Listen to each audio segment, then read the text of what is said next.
Assalamualaikum warahmatullahi wabarakatuh.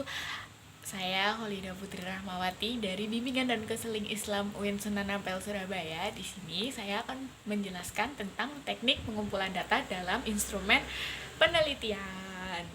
Nah, di dalam teknik pengumpulan data ini dapat dilakukan dalam berbagai setting, berbagai sumber, dan berbagai cara.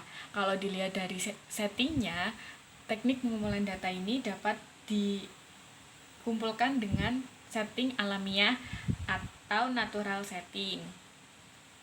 Bisa juga di laboratorium atau di rumah dari berbagai responden atau seminar dan lain-lain. Sedangkan teknik pengumpulan data juga dapat didapatkan dari berbagai sumber. Nah, kalau dari sumber ini bisa dijadikan dua, yaitu primer sama sekunder. Apa sih yang dinamakan primer sama sekunder itu?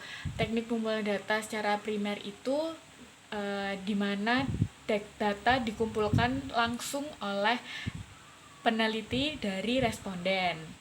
Sedangkan sumber sekunder adalah data yang tidak langsung didapatkan oleh peneliti yang dikumpulkan langsung, yang tidak langsung oleh dari responden. Nah, sedangkan dari cara pengumpulan datanya, teknik pengumpulan data itu ada 4, yaitu kuesioner, wawancara, observasi, dan dokumentasi. Di sini saya akan membahas tentang yang pertama tentang kuesioner atau angket. Kuesioner atau angket ini merupakan teknik pengumpulan data yang dilakukan dengan cara memberi seperangkat pertanyaan atau pernyataan tertulis kepada responden untuk dijawab. Nah, kalau pakai kuesioner ini, caranya lebih efisien daripada yang lain. Kenapa? Karena di dalamnya udah ada satu variabel-variabel yang pasti dapat digunakan sebagai penilaian dari responden-responden tersebut. Kuesioner juga lebih cocok digunakan pada saat jumlah responden itu cukup banyak dan mencakup wilayah yang luas. Jadi untuk beberapa, kalau kita dihadapkan pada beberapa responden, maka lebih efektif jika kita menggunakan kuesioner atau angket. Dan juga kalau pakai kuesioner ini tidak perlu bertatap muka secara langsung. Bisa sebuah kuesioner itu dikirimkan melalui email, pos, dan lain-lain untuk dijawab oleh responden-responden kita yang mungkin jauh dari jangkauan kita. Nah, macam-macam dari kuesioner itu ada 4. Yang pertama, kuesioner tertutup. Yang kedua, kuesioner terbuka. Yang ketiga, kuesioner kombinasi. Dan keempat, kuesioner semi terbuka. Dan di dalam angket harus ada instrumen yang cocok untuk variabel yang diteliti. Jadi masih satu tema dengan apa yang diteliti dari peneliti pada respondennya. Lalu, teknik pengumpulan data yang kedua adalah wawancara. Wawancara atau interview ini dibagi menjadi dua, yaitu wawancara tidak terstruktur dan wawancara secara terstruktur. Wawancara ini digunakan sebagai teknik pengumpulan data apabila peneliti ingin melakukan studi pendahuluan untuk menemukan permasalahan yang harus diteliti, dan juga apabila peneliti ingin mengetahui hal-hal dari responden yang lebih mendalam dan jumlah respondennya sedikit atau kecil. Jadi, kalau kuesioner tadi bisa digunakan pada responden yang luas, sedangkan wawancara ini teknik pengumpulan datanya lebih terstruktur dan lebih kecil volumenya.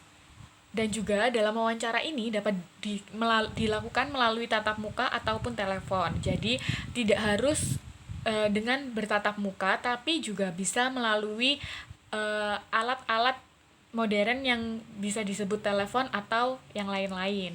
Nah, dalam wawancara kita dibagi menjadi dua. Yang pertama, wawancara tidak struktur dan wawancara secara terstruktur.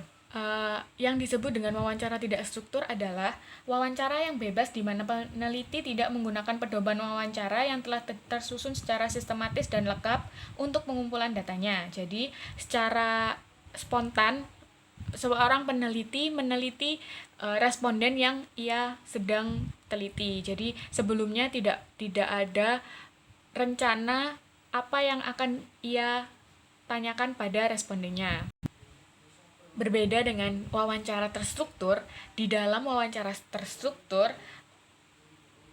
peneliti atau pengumpul data telah mengetahui dengan pasti tentang informasi apa yang akan dia peroleh. Oleh karena itu, dalam melakukan wawancara, pengumpul data telah menyiapkan instrumen penelitian berupa pertanyaan-pertanyaan tertulis yang alternatif jawabannya pun telah disiapkan. Jadi, meskipun seorang peneliti menggunakan wawancara secara terstruktur, mereka juga harus menyiapkan jawaban-jawaban dari pertanyaan-pertanyaan yang mungkin akan cocok dengan apa yang dikatakan oleh responden. Setelah kita menjelaskan tentang kuesioner dan wawancara, yang ketiga saya akan menjelaskan tentang observasi. Observasi merupakan teknik pengumpulan data yang mempunyai ciri yang spesifik bila dibandingkan dengan teknik yang lain, yaitu wawancara atau kuesioner, atau wawancara. Kalau wawancara dan kuesioner ini selalu berkomunikasi dengan orang, maka observasi tidak terbatas pada orang, tetapi juga objek-objek alam yang lain. Proses teknik pengumpulan data dengan observasi digunakan apabila penelitian berkenaan dengan perilaku manusia, proses kerja, gejala-gejala alam, dan bila responden yang dialami tidak terlalu besar. Dari segi proses pengumpulan data, observasi dibagi menjadi dua, yaitu observasi partisipan atau peran serta dan juga observasi non-partisipan atau tidak ada peran dari seseorang. Lalu dilihat dari struktur segi instrumentasi yang digunakan, observasi dibagi menjadi dua juga. Yang pertama, observasi terstruktur dan observasi tidak terstruktur. Apa sih observasi partisipan atau peran serta itu? Di dalam observasi partisipan ini, peneliti berperan langsung dengan apa yang dia amati dalam kehidupan sehari-harinya. Umpamanya, seorang peneliti meneliti seseorang yang ada pada satu kumpulan masyarakat tertentu. Nah, jika menggunakan observasi partisipan ini, maka peneliti akan masuk dalam kehidupan sehari-hari dari partisipan tersebut. Nah, berbeda dengan observasi non-partisipan, di mana peneliti di sini tidak langsung berperan dalam berperan dengan dekat dengan si pengamat, tapi dia hanya sebagai pengamat independen.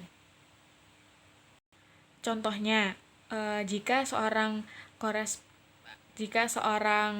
peneliti meneliti satu lingkungan, maka dia hanya akan menanyai orang-orang yang terlibat pada lingkungan tersebut. Dia tidak langsung terjun pada lingkungan tersebut.